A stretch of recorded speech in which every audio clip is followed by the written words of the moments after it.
भगवान साईं के सच्चे प्रेम में कितनी शक्ति है। बाबा की अमृतवाणी है कि भगवान अपने भक्तों के प्रेम में आंसू के इतने प्यासे रहते हैं कि वह इन कीमती मोतियों से अपनी झोली भरते रहते हैं और इन आंसुओं से विभोर होकर उन्हें स्वयं अपने में मिला लेते हैं। भक्त के आंसू भगवान को ऐसे खींच लेते हैं कि जैसे समुद्र की लहर जब बढ़ती है और वापस जाती है तो जीव को अपने अंदर खींच कर ले जाती है। ऐसे ही भक्त के आंसू भगवान को बांधकर अपने पास खींच कर ले जाते हैं। भक्त के आंसू की इतनी कीमत है। एक बार नारद जी ने श्री भगवान से पूछा कि आपका निजी स्थान कौन सा है।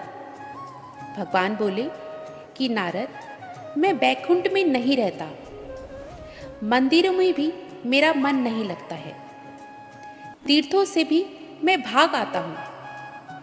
मेरा निजी स्थान यदि तू जानना चाहता है तो वह है मेरे भक्त के आंसू, उनमें ही मैं रहता हूँ। यह स्थिति आती कब है, यह भी समझना आवश्यक है।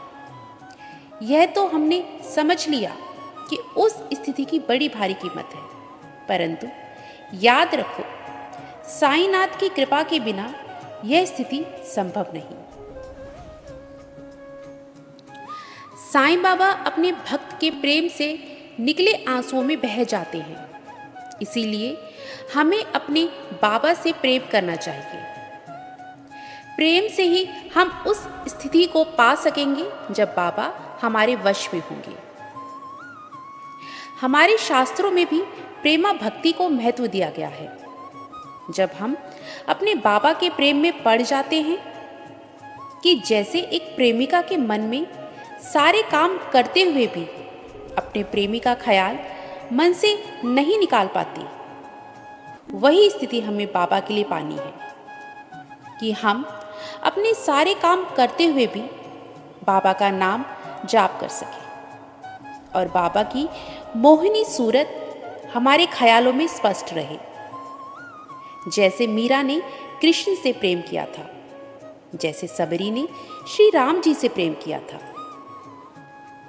जब आपका प्रेम और भक्ति अपने बाबा के प्रति पवित्र होती है, तब आप पूरी तरह श्री साईनाथ के शरणागत हो जाते हैं।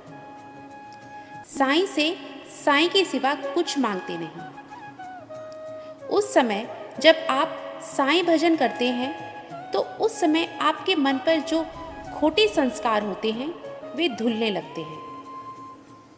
जब बुरे संस्कार धुलते हैं, हमारे अंदर जो भगवान साईं का सूक्ष्म तत्व है, बाबा साईं की ज्योति है, उसके ऊपर जो पर्दा पड़ा हुआ है वो धीरे धीरे हटना शुरू हो जाता है और अंदर से प्रकाश दिखना शुरू हो जाता है।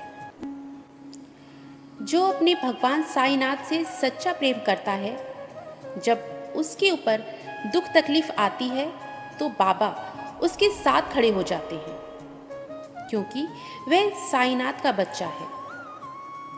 जो बाबा के शरणागत हो जाता है, बाबा उसका स्वयं हर तरह से ध्यान रखते हैं।